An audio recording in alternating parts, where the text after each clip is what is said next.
Kesenian turut merasakan dampak pandemi COVID-19 termasuk para seniman yang mengandalkan sumber kehidupannya dari sektor tersebut. Namun tentunya seniman tidak berlarut-larut dalam kondisi ini. Semangat bangkit dengan saling memotivasi antar seniman menjadi kekuatan bertahan untuk terus berkarya dengan beradaptasi terhadap kebiasaan baru.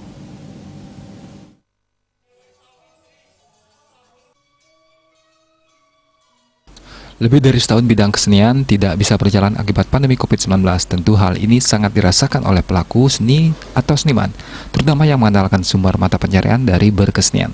Sejak diberlakukannya adaptasi kebiasaan baru, sedikit demi sedikit berbagai sendi kehidupan mulai berjalan dengan tetap menerapkan protokol kesehatan.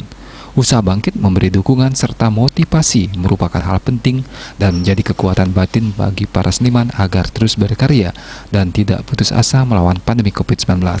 Sebagaimana dilakukan Seke Genjek dari Kabupaten Karangasem. Dengan kita memotivasi Seke itu kita motivasi untuk bisa bangkit lagi dengan berlatih seperti itu yang sudah hampir setahun kan Pak Kom tidak pernah berlatih. Dengan diberikan kesempatan pentas di Pesta Kesenian Bali ini kita bangkit kembali.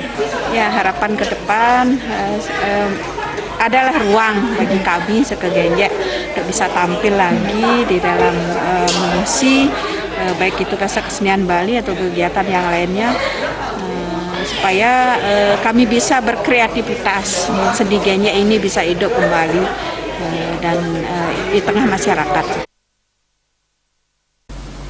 Di samping itu, dukungan dari berbagai pihak dibutuhkan dalam memberikan ruang bagi seniman menampilkan karyanya.